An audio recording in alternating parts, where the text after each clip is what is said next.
Alright, so many people who watch my videos may be wondering to themselves at this point whether or not I identify as being an animist. Now, if you're unaware, animism is this very old pagan practice. Well, let's call it pagan. I'm not sure if it classifies as pagan, but it's basically when you're worshipping or you're acknowledging the spirits that are in nature. You're the sort of person who believes that there are spirits in the air, spirits in the water, spirits in the stones, the animals, the grass. Spirits are all around you, and you may or may not feel like worshipping them at your own convenience. Now, I like to imagine that there was a lot more animism going on in the world before the emergence of these huge mainstream religions like Christianity. I feel like hunter-gatherers and all sorts of tribes and cultures would have easily incorporated animism into their beliefs. Animism just seems to be one of those very natural human things where you would be worshipping what you see around you. Why wouldn't you? But I think the harsh truth of it is that I'm still not ready to call myself an animist and say to everyone, I'm an animist, I'm not a Catholic, I'm not an atheist, I'm not an agnostic person.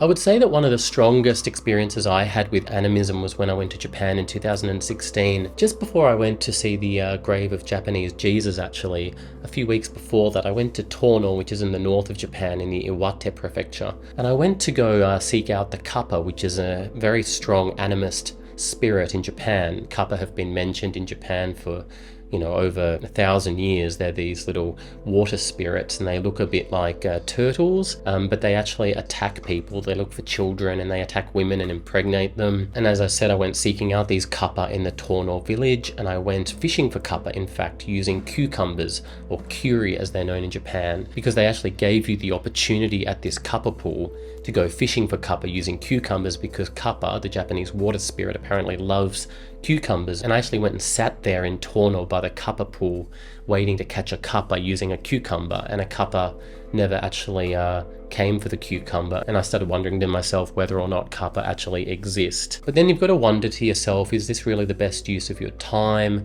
going all the way to Japan to try and catch a Kappa, and if you don't catch it, using what, a cucumber? Apparently that's supposed to disprove the existence of a Kappa. I mean, when you actually visit Tokyo and you walk around in Shinjuku, you don't really see a population that's overly concerned about a water spirit reaching inside of their anuses and stealing their magical arse balls. But I think that the problem is that I didn't actually physically come across any Kappa when I was in Japan, and it's all well and good to believe in Kappa and to become an animist when you're in Japan because that's part of the culture. I guess they've worshipped Kappa for over 1,000 years, and it's just like with Jesus, where if he wasn't real, why have we got this image of Jesus that's existed for so long? There must have been something that sparked that. No smoke without fire. I think it's the same thing with Kappa and other animal spirits. And here in Australia, with the Indigenous Australians especially, who I suppose had a form of animism as well, where they saw spirits in the different animals and they've got all this mythology tied to that, you would think that I would be connecting a bit more, at least spiritually, in Australia with the Indigenous Australian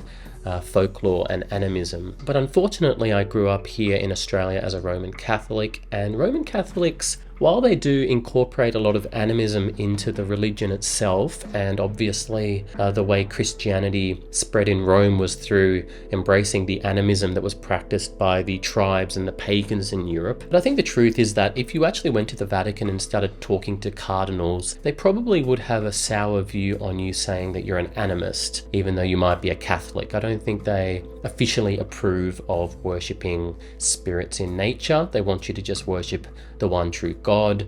Now, I know that Pope Francis from Argentina might be a little bit more relaxed in that sense. He might actually be approving of animism. I mean, there's some people who say that Pope Francis is an atheist, which I disagree with. But let me know your thoughts in the comments on that particular topic. But I think you can't really deny the fact that Catholicism is, for all intents and purposes, pretty open to animism. Hence, you've got all of these Filipino tribes and South American tribes that are apparently Catholic, but they're still worshipping animal spirits or nature spirits, or they're worshipping the spirits of the dead that are apparently in the air. And the Catholic Church just doesn't really crack down on this because they want to keep their followers. They want to maintain their status as the largest religion in the world. And I think that's quite sensible of the Catholics, actually, to allow the animism to just continue taking place, because at the end of the day, it's better to be an animist than an atheist, right? But anyway, let me know your thoughts. Are you somebody who wants to convert to animism? Are you somebody who's a natural animist? Are you someone who's a Christian but also feels like you're an animist? atheist, or are you